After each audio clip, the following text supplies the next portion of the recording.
Hello and welcome to today's rendition of Tracy's Tuesday Talks. This is Tracy Latona with Golden Rose Financial Coaching. And today's topic is one that I'm sure everybody's feeling: pain at the pump.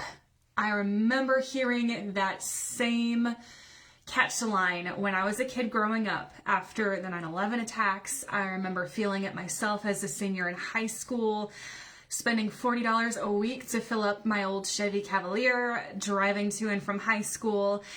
And now we're feeling it at an astronomical rate now too. In fact, gas prices have gone up 40% since January. 40% since January.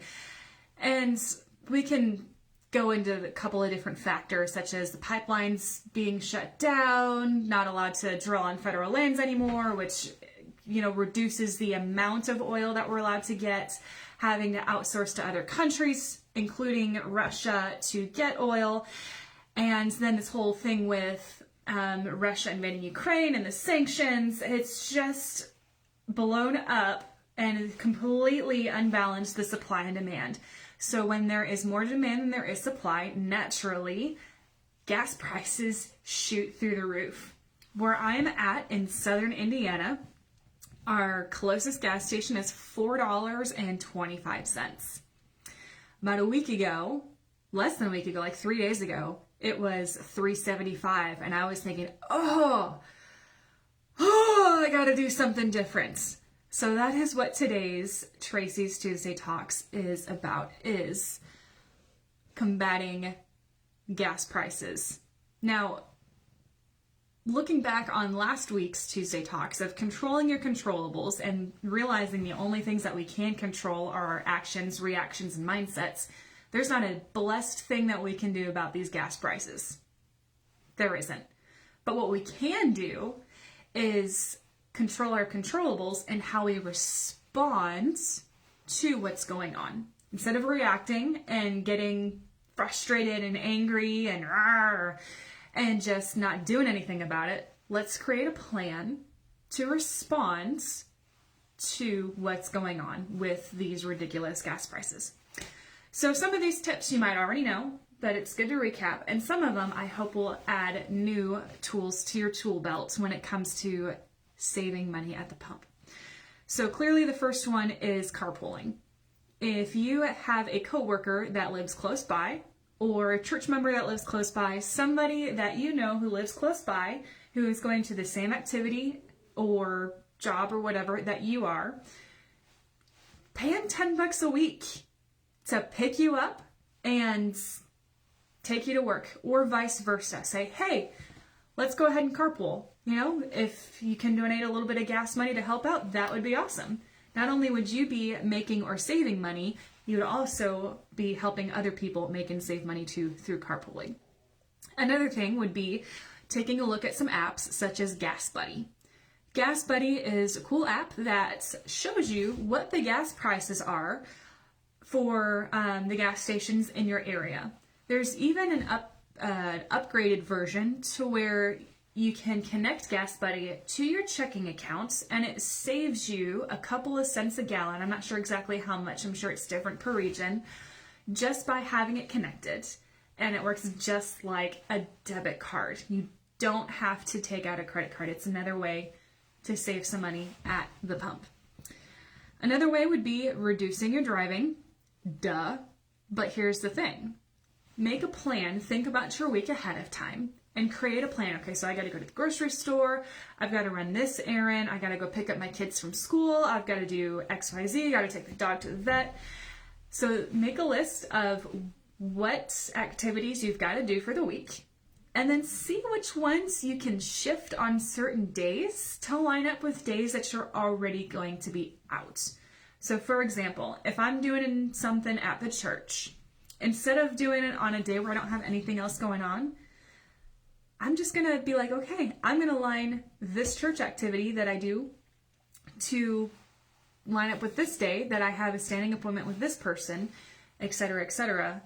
Therefore, I'm not going out and coming home and going out and coming home and going out and coming home. Try to consolidate your errands together into a couple of days a week. And if you are somebody who goes to pick up their kids from school when they have a bus line going through, that would be another great way to save some money, having your kids ride the bus. Another one would be your driving habits. Fuel efficiency optimization is between 55 and 65 miles per hour for regular gasoline vehicles. So if you are Speedy Gonzalez, guilty as charged, and you're going 70, 75 or so, you are actually burning through fuel much faster than if you were to drive the speed limit. In fact, you burn 40% more fuel going 85, looking at you, Montana and Kentucky, than if you were to be going 55 to 65. 40% more fuel for 20 miles an hour over the speed limit. Not only does it cost you more in gas, but it could also cost you a speeding ticket. Another one is don't idle your engine. Don't idle your engine. If you're sitting in line, whether you're waiting for grocery pickup or picking up your kids from school or construction zone, it actually saves you money after 10 seconds of idling to just turn your car off. So it takes the same amount of gas to idle 10 seconds than it does to start your vehicle. So turn off your car when you've got a long idling session coming through. Maintain your vehicle. Get that oil change. Clean out those air filters. Fill up your tires, even if your tire indicator light is not on. All these small things to maintain your vehicle make it run more efficiently, smoother, and will save you money and gas on the long run. Think about your vehicle itself.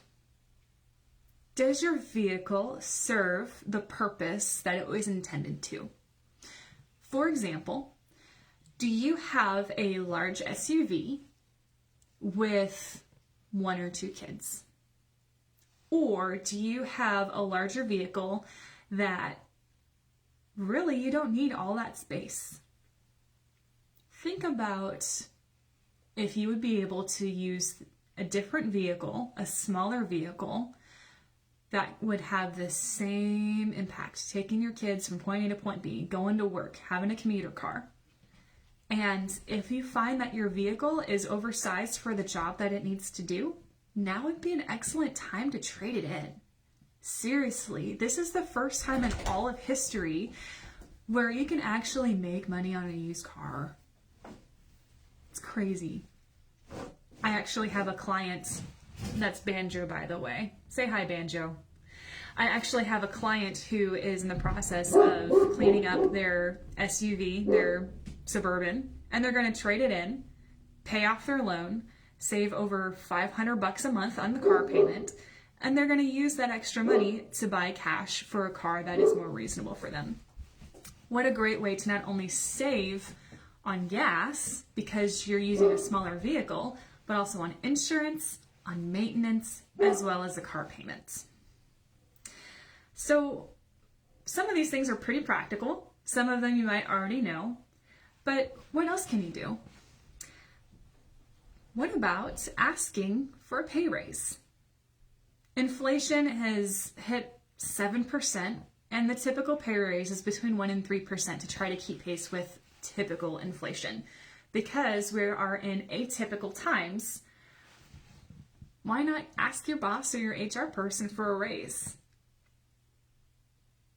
Or work up to get to that point to have a raise. Increasing your income. Side gigs like DoorDash or Uber or whatever that use gas are becoming less and less lucrative because of how expensive gas is. So with working what you've got where you're at, ask for a pay raise. Or if you aren't in love with your job, it doesn't hurt to look around and see what else is out there. Even if you have a specialized degree in something, if you were to just put your resume out for another company who could potentially pay more, that would be an option. And if you get a job offer but you don't want to move, you can take that job offer back to your employer and say, hey, I was looking around. This is what they offered me. Are you willing to match it? What else? Budgeting. Make a plan for your money. Give a mission to every single dollar that comes into your bank account. Now, when it comes to uncertain things like groceries and gas prices, it is hard to figure how much am I really going to need, because we don't know if gas is going to be $5 a gallon. Diesel's past $5 a gallon. Lord. Whew. But the thing with having a budget is you can adjust different categories to overcome the uncontrollables. So if you budgeted $50 for clothes and you didn't go clothes shopping, boom, you found $50 in your budget to cover where you went over in groceries and gas. Instead of mindlessly spending and hoping that you'll have enough or using debt to cover where you fall short, create a plan for your finances.